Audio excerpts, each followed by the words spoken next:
بسم اللہ الرحمن الرحیم. دو تین چیزیں میں نے کہا آپ کے ساتھ شیئر کر لوں. اور ایک تو یہ کہ جو آئی ایم ایف کی ٹیم ہے اس پہ بات ہو رہی ہے آج کل جناب کہ آئی ایم ایف کی ٹیم جو ہے وہ پولیٹیشین سے یا پولیٹیکل پارٹیز کے لیڈرز سے کیوں مل رہی ہے.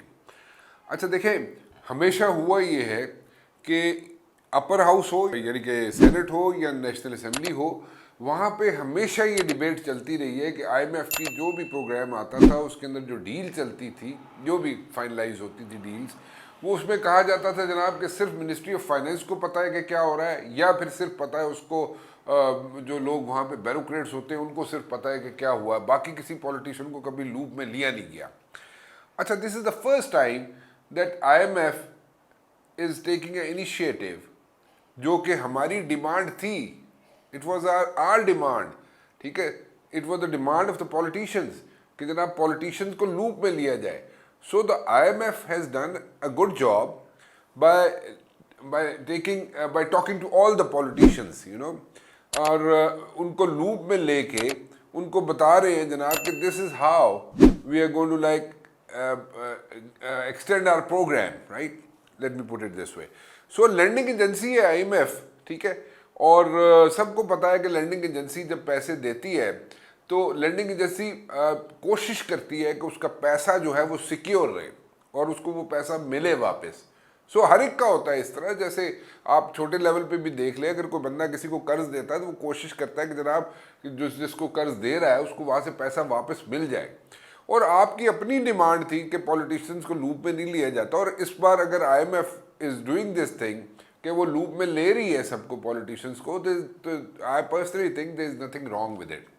اچھا، یہ جو بات کی جاتی ہے جناب کہ خود مختاری پہ کوشچن مارک آ گیا ہے دس اینڈ دیٹ، بھائی خود مختاری پہ اگر کوشچن مارک آ رہا ہے تو آپ اپنے آپ کو پہلے اکنامکلی اسٹرانگ کریں نا.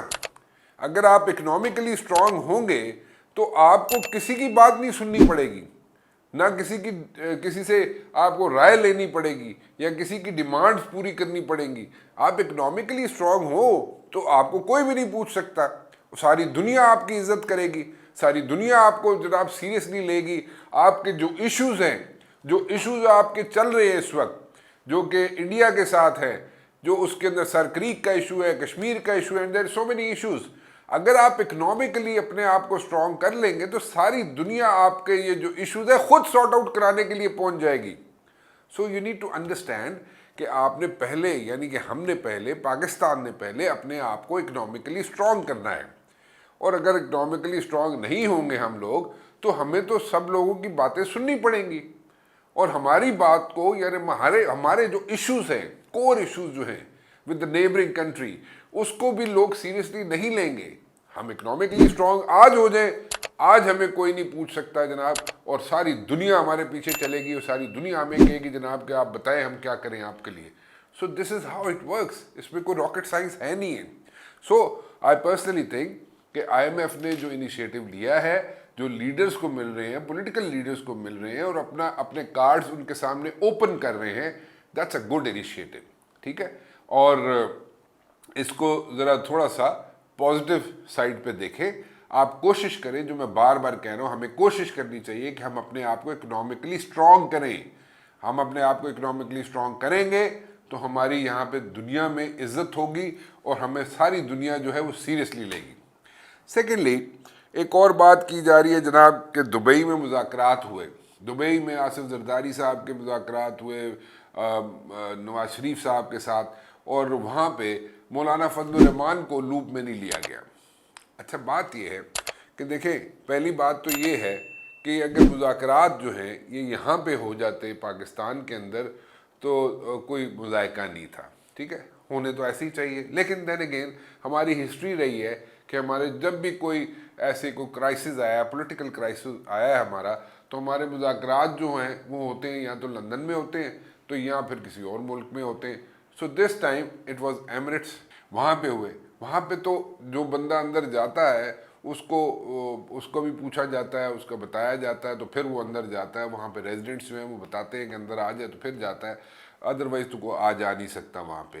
سو وہ وہاں پہ یہ بھی تو حساب نہیں ہے کہ پاکستان کی طرح